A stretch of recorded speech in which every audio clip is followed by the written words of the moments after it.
What's going on, Raider Vision? John Heffernan here for a basketball preview. 2023, 2024 is upon us, and we are delighted to have second-year head coach for the women's basketball team, Rutgers Newark Scarlet Raiders, head coach Stacey Townsend, everybody.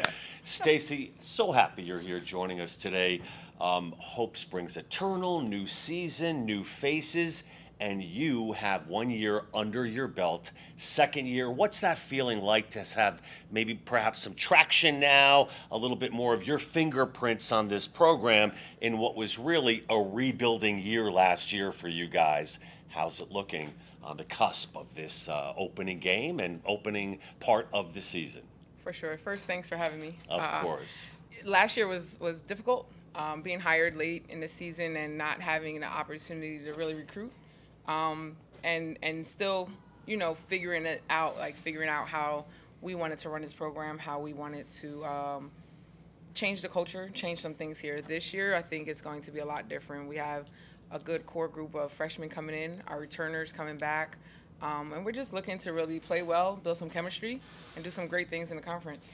You mentioned 5 freshmen, and before we get to them, of course, I want to give a little love to players that have moved on, Sincere Lambert, Alicia India-Cross, who ran the floor so well.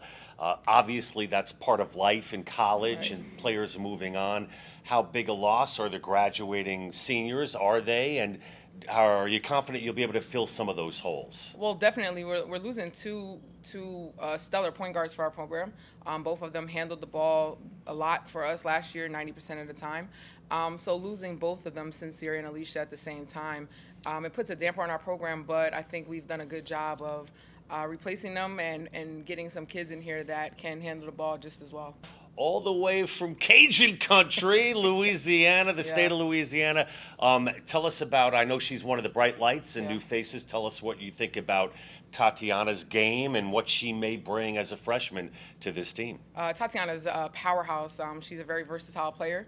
She gets after it. I think once she gets herself in top shape, she's recovering from two serious injuries back to back. But once she gets herself into top shape and has that confidence back, I think she'll do some really good things for us. Speaking of doing good things, you're returning leading scorer, Samaya Horton, back into the fold. Gotta love that kid's energy, her athleticism, what she brings to the floor, both on and off the court, leadership, averaged somewhere around 15 points a game last season. How important is it to get Samaya going early, and do you think she's got some complementary pieces around her to enhance her game? Absolutely. Having Samaya back for an entire season, both semesters, is going to be huge for our program.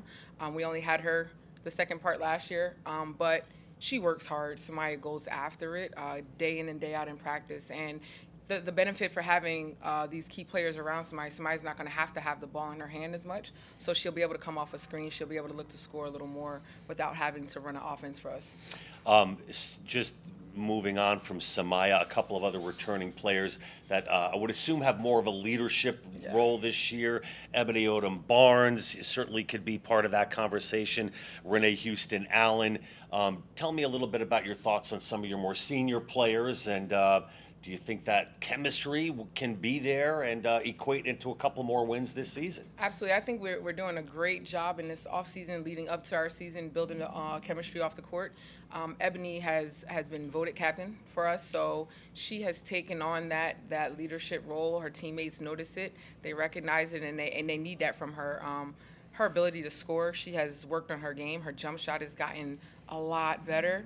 And I think she understands what her role is for this season.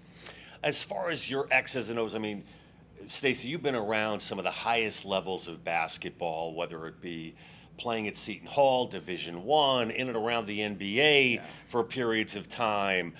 Your resume is rock solid.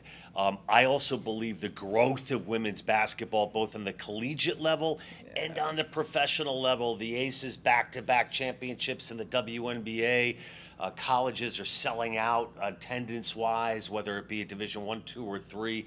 How important is it that this game continue to grow, both from a recruiting point of view and just as far as reinforcing some confidence in the players that you have? Yeah, I think it's vital to the life of the sport.